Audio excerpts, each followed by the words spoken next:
It's my pleasure to be joined by Lucas Woodland from Holding Absence. I can't wait to dive into talking about the noble art of self-destruction. But before we get there, we need to talk about the PPL Momentum Music Fund that celebrated its 10-year anniversary the previous month. And I know that you guys are in a position now where this is your full-time gig, which is fantastic. But I'm sure that although I'm sure it was a very relieving moment and a moment you dreamed of for a long time, being able to do that. But I'm sure it also comes with a degree of a leap of faith, like having backing from people that aren't, the people in the band themselves. How Yeah. important is that for you guys in being able to not only get to that point, but then make that leap when you can? Yeah, hugely important, man. And I think the other kind of serendipitous thing is that, like, the job that I did for 10 years was work at a music venue, you know what I mean? So it's like it all comes around. But I think yeah, we're in a really fortunate position. And I think it is tough though, because we're so busy these days. It would be impossible to have a normal job, you know what I mean? Because no job would allow me to do what I do. So, we're very fortunate we're in this position because if I did still have to be, and don't get me wrong, it's still tough out here, but it's one of those things where, like, the band exists because of the support that people show us, right? So Yeah, you said about it going full circle. Like I remember the last time that I caught you guys was the tour, the monochrome tour, where you played a bunch of yeah, venues that you wouldn't usually play and stuff like that. So yeah, dude. to see that, like, I mean, like you said, you have first-hand experience of working in, one of those smaller venues where it's like, Mm, but the discourse around musicians having money taken off them and also just not being able to make money the same ways yeah. that musicians have always made money anymore. It's such a big thing at Mm. the moment. And then so to give back like that, like I feel like not only is it a great thing to just give back in general, but also I feel like sets a precedent for bands coming through that, like, you do need to do things like For that. sure, man. Yeah, and I think a big part of that tour for us as well was every night we had a local support that we handpicked. So it was like, we were that band for so long. And, like, hey, we weren't even that band because nobody would pick us back in the day, you know what I mean? So, like, I think we're such proud disciples of the scene, and, like, we love the UK music scene. We love independent venues. We love the idea that there's a band out there who cares about our band and would enjoy the opportunity to support us. So yeah, when we kind of devised the plan to do that monochrome tour, and like you mentioned earlier as well, you're not from you know a big city, neither am I. It's important to do that kind of show. So yeah, to be honest, every time I think about that tour, I feel very at peace with how well it went and the fact that we didn't have to do it, but we wanted to do it. Yeah, for sure. The other great thing I think about that tour, to transition into talking about the album, is it very much felt like a bookmark, as like, okay, Mm, now here comes the next thing, which obviously feels fitting for this album in particular because it's the end of the trilogy of the first yeah. three. Um, Starting on there with the Noble Art of Self Destruction, and then kind of what it made me think about with the other two albums, like, I think it's quite clear the trajectory, not only just in terms of the music itself, but the themes and things like that you're talking about, and talking about reoccurring topics, maybe, but in different ways, things like that. When you look back at your own, like, trajectory from that first Mm. album, what do you think the if you played Lucas from that first album, The Noble Art of Self Destruction, like, what do you imagine he would think about Wow. the album? God, yeah, that's such a great question because yeah, I don't. It's funny when you think about your past self, you almost just think about it like a monolith. It's just like what would 8-year-old Lucas think, But Right. you never think like what would album one Lucas, who was, at the foot of a mountain and I got to be honest, at that point in my life, that was probably the hardest period of being in Holding Absence, to be honest, because we had quite a significant lineup change and we had quite significant issues with the recording process of that album, So, and also the pressure of being signed to a big American label, which was something that we almost felt guilty about because Right. it was such a great thing, and to have a great manager and stuff. So there's so much pressure on our shoulders, and I think it's kind of a lame answer, but just knowing album one, Lucas, just knowing that album three come out would be the biggest celebration, I think, and even me now, if God, if you told me we were to release six albums, album three, Lucas is just going Right. crazy over that concept. You know what I mean? So it's one of those things. It's just like, I trust that we will always continue to grow and we will always continue to do right by our fans and, and do everything right, and I think more than anything, the only thing I can't guarantee is how long that happens, So, I'm grateful that I'm able to finish a trilogy of albums, let alone maybe start another one. Yeah. To flip that on its head, one of the things that I read in the before I even listened to the album in full was about that kind of the trilogy aspect to it, which of course Yeah. I was expecting, but to read about and then actually hear it fully come to fruition. Like if somebody was gonna like movie marathon your albums, like they didn't know anything Mm, about the band and they go into yeah. the first one and get to the end, what do you feel like they would take away from the final from the noble art of self-destruction, and what do Oh you man. want them to take away? Yeah, that's a really good question. Yeah, and I think first and foremost, the quality and the level of music improves. I truly believe. So, you know, I think by the end, you definitely feel a shift of, sonic and performance based evolution. But I think the coolest thing is the fact that, the third album finishes on such a hopeful note, like the lyric, I'm a puzzle, I'm a painting, I'm a work of art in the making. It's this idea that, there's always more work to be done, but you should be really, really proud of whatever stage of the process you're on right now.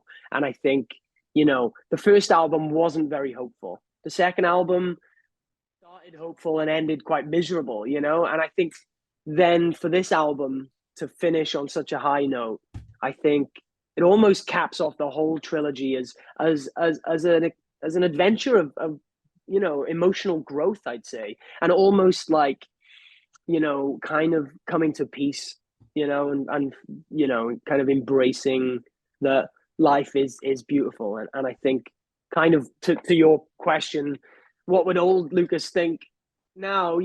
When we played Penance, which was the first song I ever wrote lyrics for Holding Absence, we played that on the Monochrome tour. That was 5 years later.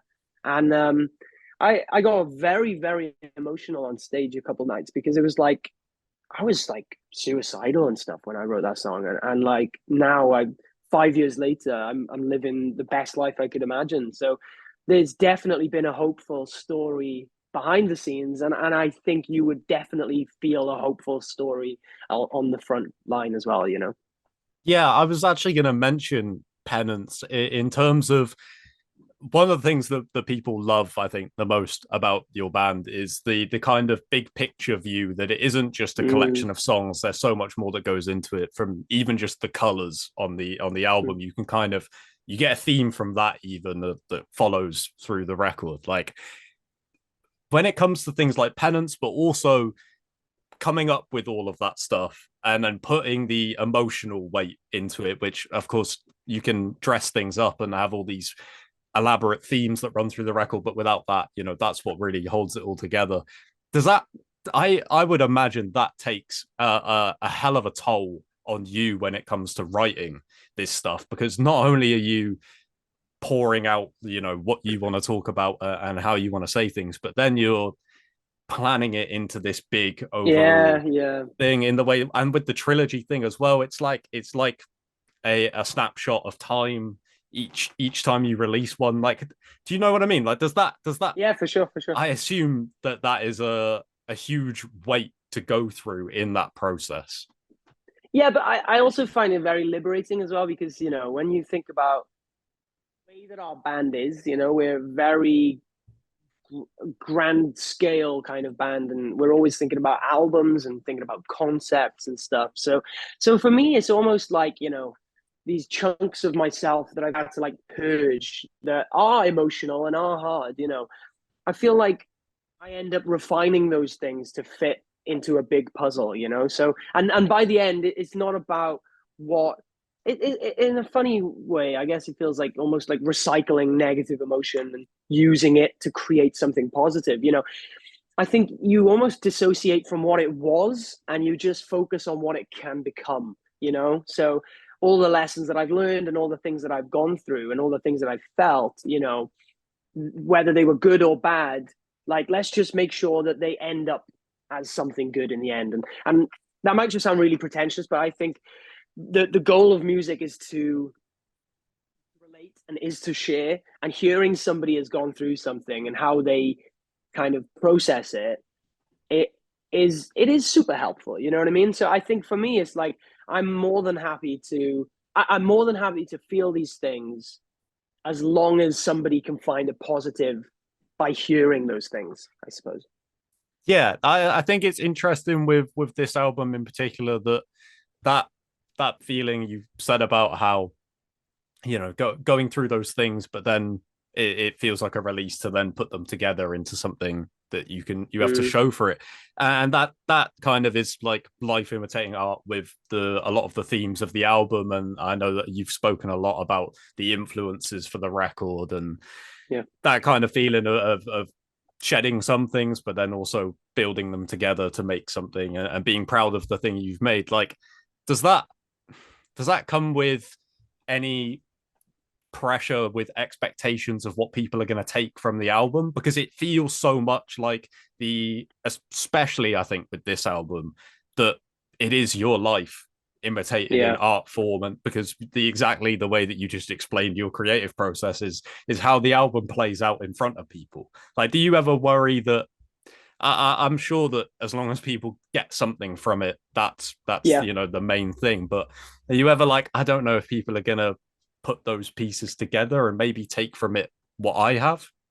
Yeah, for sure, man. I think, I think we're in a fortunate place as a band because something that we've always tried to kind of um, basically something we've always tried to do is a duality of sorts where like like Afterlife, the single off of The Greatest Mistake, did really really well, as like as a song, and it comes on in clubs in the UK scene, and people like kind of dance along to it and stuff, and that is half the goal for us. Like we want these songs to be heard and we want these songs to be enjoyed, but then at the same time, a big part of it then is just enjoying the songs, but listening to the songs and thinking about the songs, So, like, Afterlife is a song about grief, really. It's a song about having a loved one or losing a loved one, and hoping that they'll stay with you in spirit forever, right? But if you don't relate to the song, but you like the song,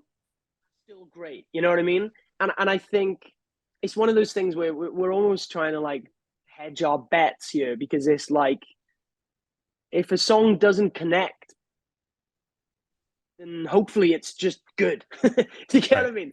Like, I'm not trying to create some sort of like stoic kind of like art music. At the end of the day, this is music that can be played on the radio.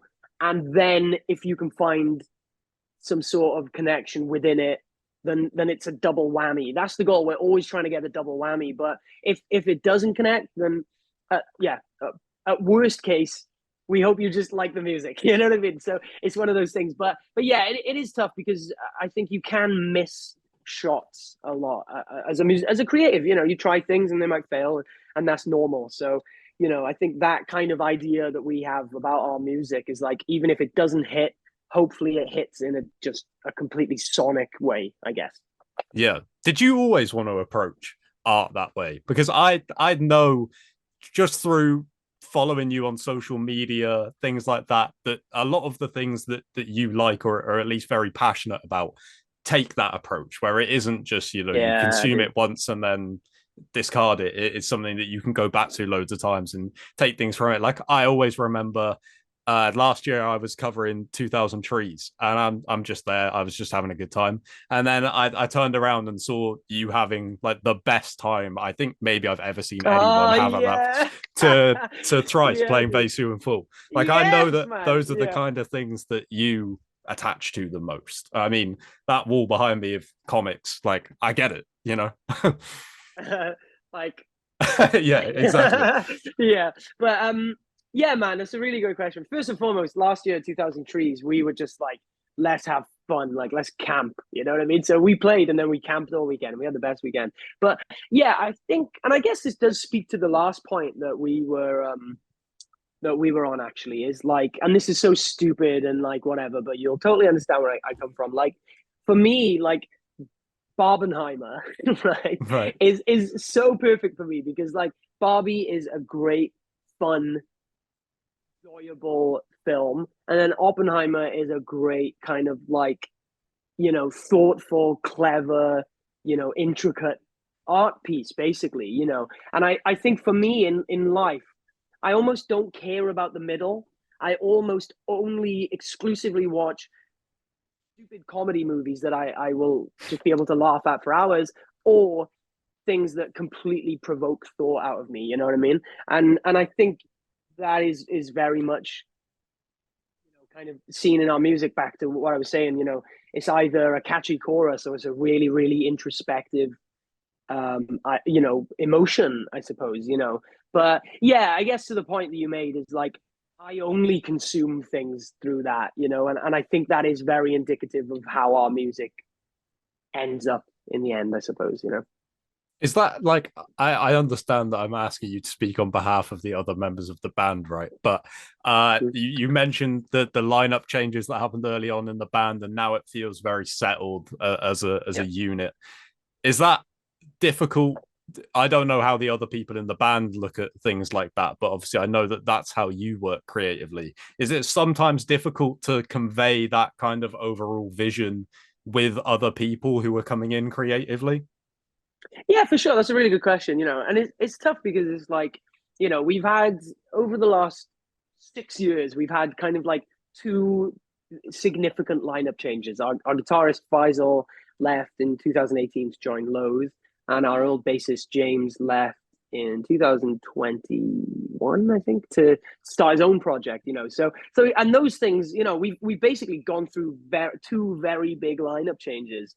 But I think the main thing is that this camp that we've created really encourages, passion and creativity. And I think essentially the reason both those members left the band is because, their passion and creativity led them to different places. You know what I mean? So it was never a kind of a jarring sort of like arguments over music and stuff like that. You know what I mean? It was just very much learning that you're almost wanting something different. But then, like you said, to try and get somebody to join the camp and then understand the ideology, it could be tough.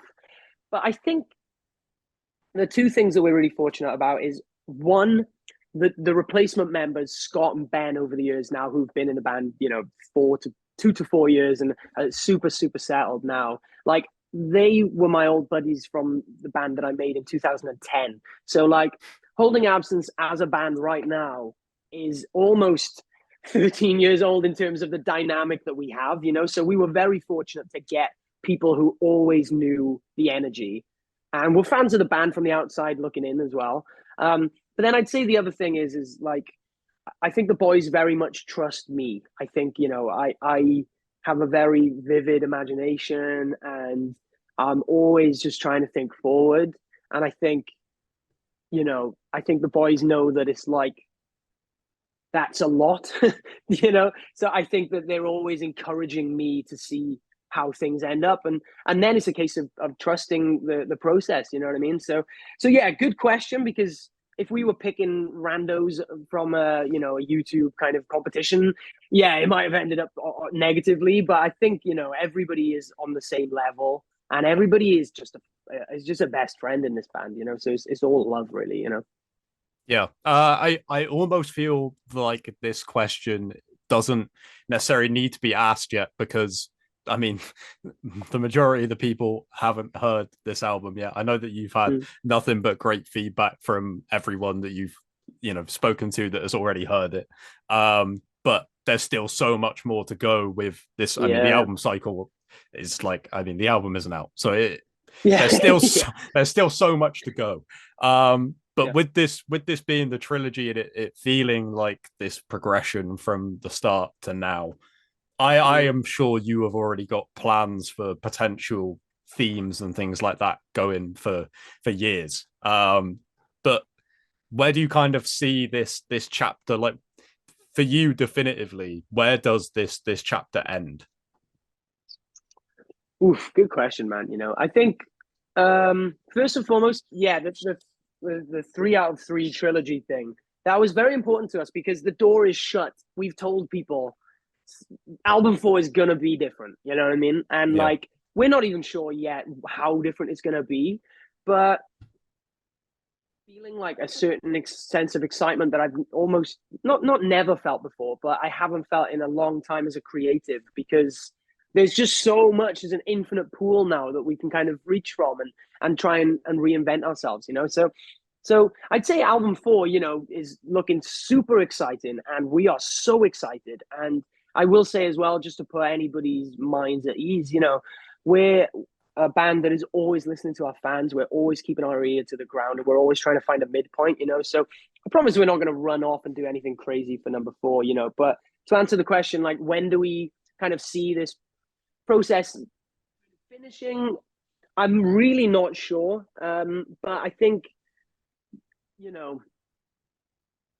we have very, very like clinically released albums, like pretty much 2 years, or is it? Yeah, 2 years pretty much to the month most of the time, and that's not out of some sort of like, we've got to get a new album out by next March or whatever. It's more a case of that's how it's naturally been because we're always hungry. But I think, I think at the end of this chapter, I think there's definitely going to be an energy in the camp that will almost encourage just a little bit of peace and quiet. I almost want to make people miss us for album 4 because we've just been so rambunctious with the last 3 records. I mean, I feel like every interview I've ever watched with you, especially in the build up to this, just seeing what other people were asking, everyone always immediately says, "Man, you guys are the hardest working band in the touring circuit." Oh, So, I it doesn't need to be said because you've been told it a million times. But yeah, thank you. and also I don't want to make it seem like I'm getting ahead. Like when's the next? When are you guys coming back for the Yeah, full? yeah, yeah, yeah. Because like I said, most people haven't heard the album, and I'm in the consensus poll that I think this is the best one yet. So I'm You, man. I don't have anything to do with the album, and yet I'm excited for release day so people can hear it and see what they think and stuff. So Thank you. exciting times. Thank you so much for your time, man. And yeah, Dude. looking forward to that release day, as I said. Legend, man. Before we go, what have you been reading recently? You got any cool recommendations? Oh, you know what? Sorry, put you on the spot. That's okay. I recently signed up. I'm a big DC guy. Okay, cool. Yeah. So I've been going through pretty much everything Tom King, who is probably my favorite writer. Yeah. I would massively recommend if you haven't read it. He's got a series. I think it might have just won the Eisner. It's called Human Target, and it's super stylistic, and it's like a noir story, but like a. Oh, I love noir shit, man. I'm such But a fucking it's sucker not for it. Yeah. like typical DC noir. It's kind of like sitcom noir. Yeah. Cool. Like on the nose, I guess. Right. Yeah. Yeah, and Okay. like super like stylized like 60s 70s style detective stuff. I think that'll be up your street. It's really good. And if I have one recommendation for you, you might have already read it, but it's just because of the MMA thing. This was such a good comic called "Do a Power Bomb."